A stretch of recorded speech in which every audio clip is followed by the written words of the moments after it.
Bom, muito obrigado pelo prestígio de vocês, obrigado pela atenção. Espero contribuir um pouquinho para o assunto de cibersegurança, né? Vamos lá. Então, vou falar um pouquinho de cibersegurança em dispositivos médicos, né? Eu sou Gabriel Biazon, Cybersecurity Officer Latinoamérica da BD. A BD é mais famosa por seringas, né? Das seringas melhores do mercado aí são nossas, mas a gente faz, que são as mais conhecidas, mais equipamentos médicos, tá? Beira-leito e farmácia automatizada, nós temos vários produtos, tá? Eu sou bacharel em TI pela FATEC, especialista em redes e segurança pela Unicamp, e tenho aí uma longa jornada já na área de TI e segurança.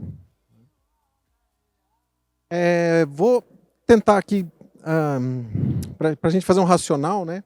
Então, o que é um dispositivo médico? Por que a indústria da saúde está sendo atacada? Inclusive, a IBM comentou hoje, eu uso o número deles também, que o custo por incidente mais alto que nós temos é da indústria de saúde, né? Falar um pouquinho da cibersegurança de dispositivos médicos, ou seja, o que a indústria está fazendo, né? Porque hoje os dispositivos médicos são conectados, né? Antigamente não eram, mas hoje tudo é conectado, né? E uma mensagem final para vocês. Então, afinal de contas, o que é um dispositivo médico? Eu vou separar para a gente fazer um exercício rápido aqui, né? O que é um dispositivo eletrônico nesse caso? Eu achei essa frase na internet e achei muito boa para a apresentação aqui. Então, um dispositivo eletrônico é um equipamento criado para simplificar a vida humana, né? Pode ser um software e hardware, tá? Então, essa é a parte do dispositivo. Agora, a parte do produto médico. O que é um produto médico? Segundo a Anvisa, produto médico é um produto para a saúde, né, destinado para diagnóstico, reabilitação, tratamento, anticoncepção, mas é importante ressaltar que não utiliza meio farmacológico, imunológico ou metabólico, ou seja, é um equipamento, não é um remédio. Tá? É isso que a Anvisa diz do que é um produto médico. Se a gente combinar, então, o dispositivo eletrônico para facilitar a nossa vida e um produto médico, a gente chega na conclusão que um dispositivo médico é um dispositivo composto de software, firmware e controladores lógicos, né? Ou seja, é um hardware nesse caso, né? Tem um hardware. Então a gente está falando aqui de marca-passo, bombas de infusão, né? Aquelas bombas que ficam do beira-leito, fazendo infusão de remédios e soro, etc. Né? Pode ser também somente um software. Hoje em dia a gente fala de SAMD, Software as a Medical Device. Né? Então, temos hardware e software, onde somente o software pode ser considerado um dispositivo médico também. Queria ressaltar aqui para vocês a última frase aqui, né? A última palavra é e certos aplicativos de celular. Tá? Já dando um spoiler aqui no meu próximo slide. Então, para a gente entender de novo, um dispositivo médico, isso é um clássico dispositivo médico, né? Isso aqui é um produto que controla a temperatura do paciente, tá? E isto aqui, acho que vocês conhecem. Nesse caso eu vou usar o Apple Watch, mas tem vários, né? Tem Fitbit, etc., que fazem a mesma coisa. Aqui ele está fazendo um eletrocardiograma, né? Alguém utiliza o Apple Watch para fazer eletrocardiograma, controlar coração aqui? Não? Ninguém está precisando? Ainda bem. E esse Apple Watch é ou não um dispositivo médico? Né? Está medindo o heartbeat aqui, está fazendo um ecocardiograma, certo? A Anvisa nos diz que sim, que isso é um dispositivo médico, tanto quanto o outro, tá? Eles só são de classes diferentes, né?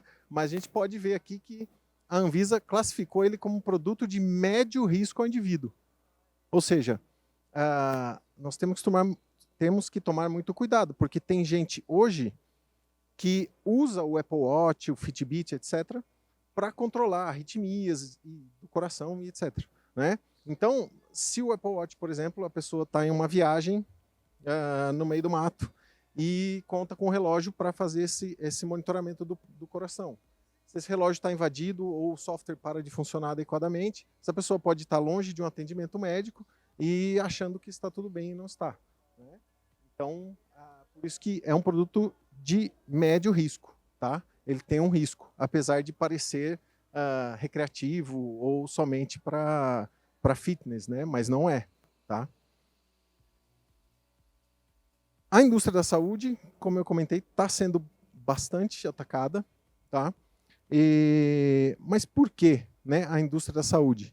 Claro que a gente sabe que eles estão atrás dos dados, né? Mas tem um motivo plausível aqui, né? O Kevin Fu, que é um diretor da FDA, que é a Anvisa dos Estados Unidos, né, diz que healthcare happens to be fairly low-hanging fruit when it comes to cybersecurity. Então, a área de saúde é uma área muito fácil de ser atacada, né, basicamente. Porque a preocupação da área de saúde nunca foi com software, hardware, conectividade, etc. Né? O foco é cuidar dos pacientes, cuidar da saúde dos pacientes. Tá? Então, nunca se preocupou muito com isso, né? A área da saúde. Né? E agora, tudo é Big Data, tudo é conectado, tudo é Wi-Fi. Né? Então, diz aqui o Stephen e o Axel aqui que existe, em média, 5 dispositivos para cada equipamento de TI.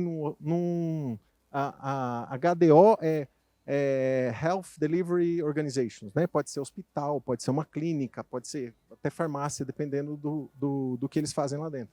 Né? Então, ele diz que pode ter 5 dispositivos para cada equipamento de TI lá dentro. Né?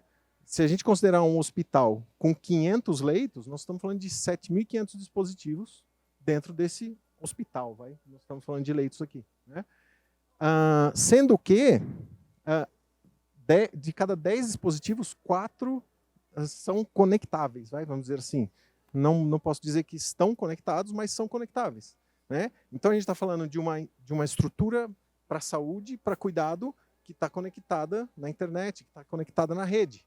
Nós acabamos de ver o Uber, né, que o business dele é tecnologia. Né? Então, a gente pode imaginar num hospital o quanto alguns, né, não todos, tem muitos hospitais aí na vanguarda, mas alguns podem estar para trás. Né? E, como diz o meu CISO, é que do outro lado dos nossos produtos, nós temos um paciente. Tá? Então, é muito sério, nós temos que fazer um trabalho bem sério e com muito cuidado. Né? Hoje em dia, eles já dizem que tem 5 dispositivos, né, para cada equipamento de TI. Imagina nesse cenário aqui. Né? Aqui, até para levantar a cama, está conectado. Né? Falando um pouquinho de números, como eu já mencionei, desconfigurou um pouco aqui, mas como a IBM comentou, e eu estou usando o número deles aqui, a indústria de saúde é a que tem o custo médio por incidente mais alto. Tá? Nós estamos falando aqui de 10 milhões de dólares por incidente. Né? Então, é uma indústria que não é famosa ou não tinha o costume de ter a tecnologia embarcada no seu serviço, que a preocupação primária é cuidar das pessoas e não dos equipamentos. E, do outro lado, os dados que os HDOs, hospitais, etc., lidam são dados de saúde, que são os dados mais valorizados no mercado paralelo. Certo? Eu estava lendo essa manhã, por curiosidade, que um dado de um cartão de crédito vale em torno de $5, às vezes, no mercado paralelo, né, no mercado clandestino. Um dado de saúde pode chegar a valer $250 de uma pessoa, tá? Então, porque ele é bem completo, tem nome, tem questão de saúde, tem, enfim, né? É um dado bem caro no mercado. Imagina aqui a gente conseguir um dado de um presidente, né, que tá doente ou não, etc. Né?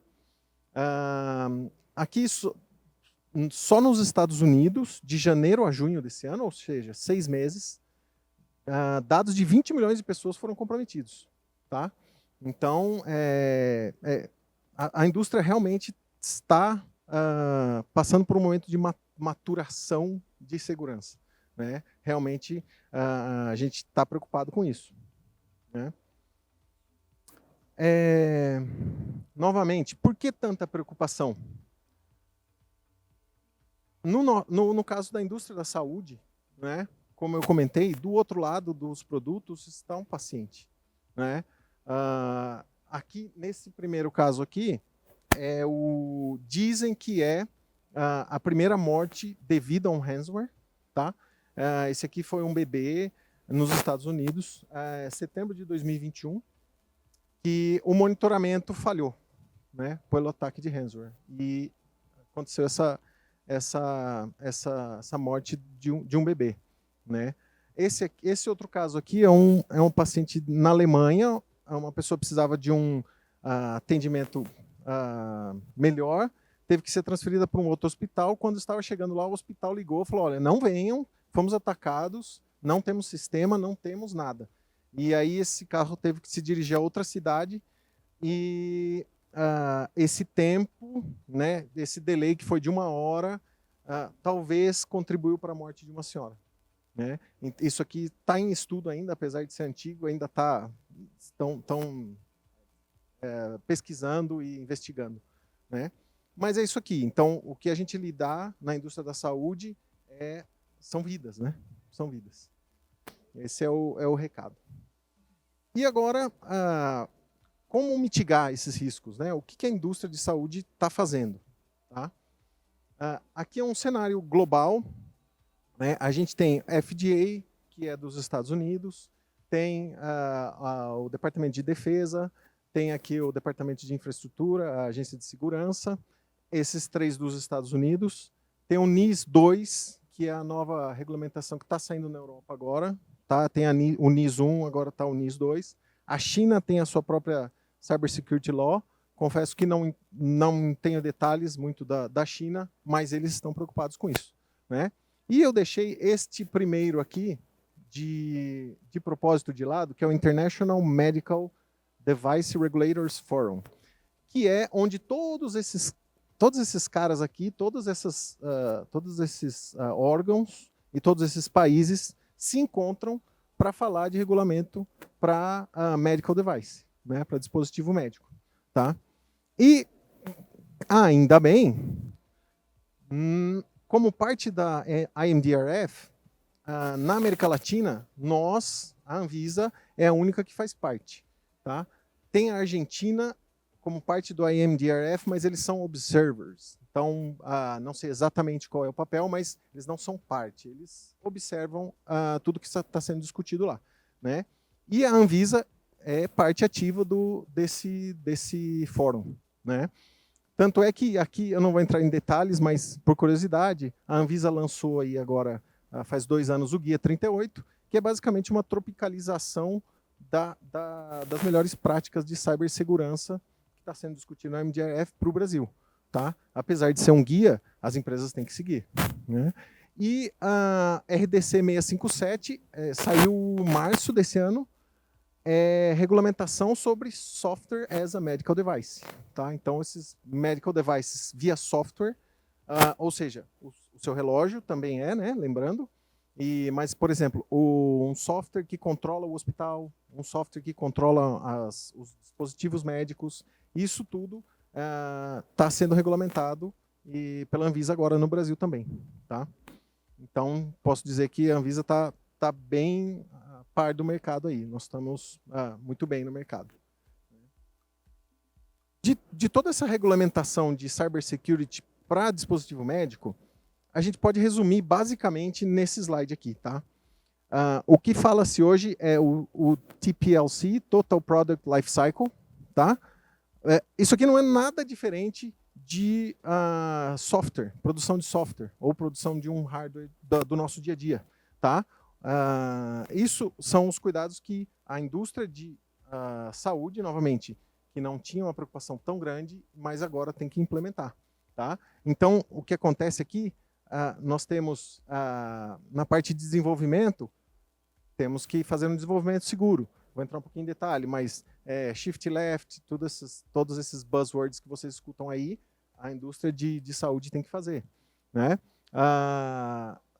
Depois do lançamento comercial, aqui no suporte, nós temos que agora fazer patch, nós temos que fazer atualizações, nós temos que monitorar, nós temos que fazer tudo o que a Microsoft faz para o Windows, vamos dizer assim, né? Inclusive, nós temos que dizer para nossos clientes quando é o end of life do produto, né? Isso é um problema na indústria da saúde, porque os dispositivos médicos duram muitos anos nos hospitais, né? Então, hoje em dia, eles são legados, né? Os dispositivos que não podem ser protegidos são chamados de legados, e agora os fabricantes têm que dizer para os hospitais e para as clínicas, olha, end of life aqui, amarelinho, suporte limitado, comece a se preocupar, porque esse produto vai ser descontinuado e não vai ter mais suporte de segurança, né? E, como em software, dizer quando é o end of support, ou seja, no vermelhinho ali, o fim do suporte, o usuário, o cliente, tem que dizer, eu vou manter esse equipamento aqui, mas a responsabilidade é minha agora, tá? O fabricante, a partir dali, diz, olha, te ajudo, best effort aqui, mas agora é com você, tá? Esse é o framework usado, né? Que é o comum da IMDRF, né? Então a gente vê aqui design requirements, o hardening, vulnerability scanning, code analysis, tudo que vocês já conhecem para parte de software, né? Então a gente está fazendo tudo isso no desenvolvimento dos nossos produtos, tá? Tanto o ABD quanto as outras empresas, né? Temos um pen testing antes de lançar o produto no mercado, né? E aqui embaixo eu dividi em pré-mercado e pós-mercado, né? Então, depois do mercado, nós temos que lidar com reclamação de usuário, parte de identity management, patching, vulnerability patch management, monitoramento, decommissioning, etc, etc. Tá? Quais são os requisitos, tirando de toda a regulamentação, básicos aqui do pré-mercado? Ou seja, antes de lançar o produto para o mercado. Tá? Então, é projetar um produto com segurança, modelagem de ameaça, etc. MITRE, como comentou o palestrante anterior, do Lapsus, né, daquele grupo. Tem que definir estratégia de gestão de risco. Tem que fazer testes de segurança durante o desenvolvimento, shift left, pen test, etc. Criar documentação, né, na indústria da saúde é mais importante ainda. Nós que compramos um Windows ou um Apple Watch, não lemos o manual de instrução, mas na indústria da saúde não dá para colocar alguma coisa para monitorar um paciente sem ler o manual de instrução. Então, essa documentação tem que ser clara, ela tem que dizer como utilizar de forma segura, o que pode se fazer, o que não pode, e etc. Né? E ter um plano para as atividades pós-mercado. Tá? Uma das partes mais importantes agora do pré-mercado é o famoso Software Bill of Materials. Tá? O Software Bill of Materials é a lista de ingredientes da bolacha, né? Ou seja, é a lista de ingredientes do nosso software, do nosso dispositivo, tudo que tem ali dentro. Tá? E agora, por exemplo, o governo dos Estados Unidos, né, tá fechando o cerco, está ficando cada vez mais difícil. Fornecedor de saúde que não tenha um Software Bill of Materials junto com o produto não vende para governo, por exemplo. Né? Isso nos Estados Unidos e na Europa. Tá? Então, tem que desenvolver usando as melhores práticas. Né? E fazendo o famoso aqui, Supply Chain Risk Management. Né? Então, tudo que eu tenho dentro do meu produto, eu tenho que saber e eu tenho que avisar o que tem lá. Né? Creio que nenhum de vocês aqui teve problemas com Log4j, né? Sabiam exatamente onde eles estavam, onde tinha Log4j na sua infraestrutura e no seu software. Mas é isso, entendeu? Na indústria da saúde, eu tenho que saber. Se tem um Log4j, eu tenho que saber onde está e mitigar rapidamente. Tá? Não dá para esperar. Do pós-mercado, né? Como eu disse, o produto saiu e está vendendo. Né? Treinamento, novamente, juntamente com a documentação, como utilizar esse produto, o que fazer, o que não fazer. E aqui a gente está falando de, se tiver um incidente, quem contactar no fornecedor, como mitigar aquela vulnerabilidade. Se não tem patch, o fornecedor tem que saber como orientar o cliente a mitigar isso. Tá? Documentar, reclamação de clientes, relatar eventos, né? Se acontecer alguma coisa, por exemplo, que resulta a morte de alguém no equipamento médico, isso tem que ser passado para todos os clientes que têm aquele produto, certo? Eles têm que ficar sabendo o que está acontecendo. Executar ações corretivas, isso aqui é patch management, tá? A gente tem que fazer quando o produto está no mercado, né? Envolver-se em gerenciamento de risco e monitoramento de terceiros novamente. Tá? Eu tenho que saber tudo que está dentro do meu produto e se tiver algum problema eu tenho que trabalhar junto com o cliente para corrigir. Né? Aqui, não vou falar de todos, mas rapidamente, são os dispositivos médicos considerados legados, ou seja, é um dispositivo que não pode ser mais protegido. Ou ele já passou pelo end of support, ou ele está com algum outro problema que não pode ser mitigado por update, por upgrade, etc. Né? Então, remover acesso, limitar acesso físico, tirar a parte de USB, isolar na rede, segmentar na rede, tirar acesso remoto, ter um backup restore, um plano de backup restore bem feitinho, né? Capacitar as pessoas para que essas pessoas que lidam com esse equipamento legado saibam o que estão fazendo, saibam que ele é um legado e que eles têm que ter um cuidado diferente, especial com eles. Tá? Aqui já chegando na mensagem final para vocês. Ser hackeado e perder dinheiro é um incômodo muito grande, certo? Ninguém quer passar por isso, mas felizmente os bancos têm seguro e etc. Isso é mitigado de alguma forma. Né? Ter os dados roubados para serem vendidos no mercado clandestino é uma dor de cabeça. Né? Teve um 2021, 2021 acho, 2020 ou 2021, teve uma breach na Experian, né?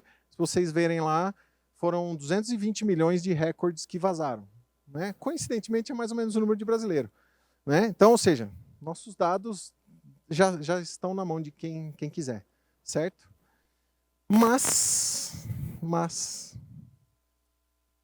perder uma vida devido a um incidente com um dispositivo médico, nós não podemos deixar acontecer. Isso pode ser evitado. Muito obrigado.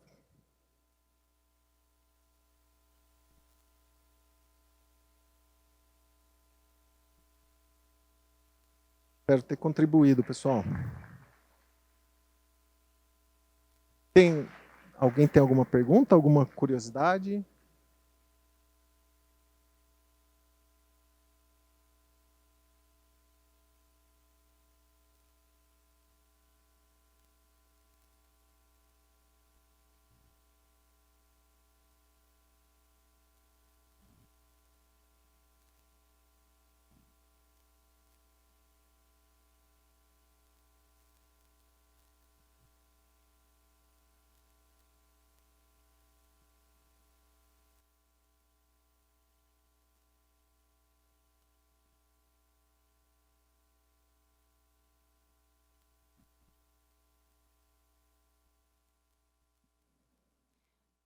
Tá ouvindo?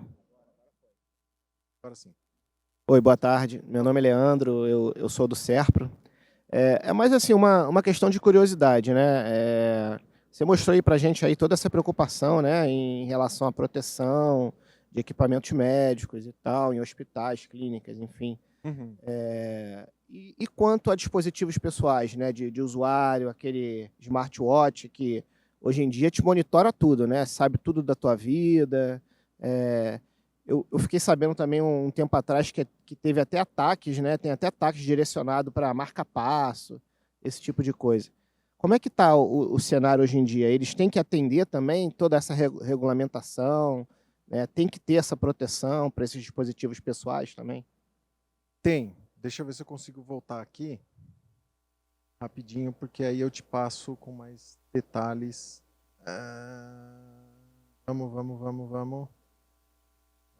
Vamos. Desculpa, pessoal, mas fica mais fácil de mostrar aqui. O anterior a esse. Aqui está.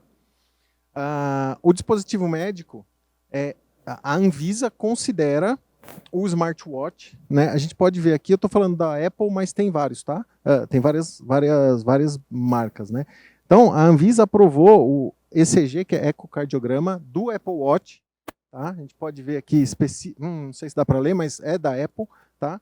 Então, a Anvisa considerou o Apple Watch como um dispositivo médico, né? E diz aqui, inclusive, que ele é um classe 2, então é um produto de médio risco ao indivíduo, tá? Então, o Apple Watch está sujeito às mesmas regras que o equipamento beira-leito, por exemplo, entendeu? Porque hoje ele é considerado um dispositivo médico, né? Então, esses wearables, né, que estão vindo, eles vão ser julgados e tem que se encaixar nas mesmas regras, tá? Porque o que acontece as pessoas, como está se desenvolvendo muito rápido essa parte de wearables, por exemplo, já estão falando de medir glicose, de medir oxigênio, já tem, mas uma série de outras coisas a serem medidas por esses relógios, por esses smartwatches. Então, tem gente, nos Estados Unidos, por exemplo, que é caro você ir a um médico, etc., tem gente que já conta com aquilo para monitorar a sua própria saúde, entendeu? Então, respondendo a sua pergunta, sim, eles estão... quando é para fitness, não entra aqui, tá? Porque ele não tem uma granularidade, ele não é confiável. Mas os que são, e é o que está vindo no mercado agora, é a mesma regra, tá? Dispositivo médico é tanto o beira-leito, claro que muda a classe, mas tanto o beira-leito quanto o smartwatch, eles são dispositivos médicos e estão sendo cuidados de perto, estão sendo regulamentados.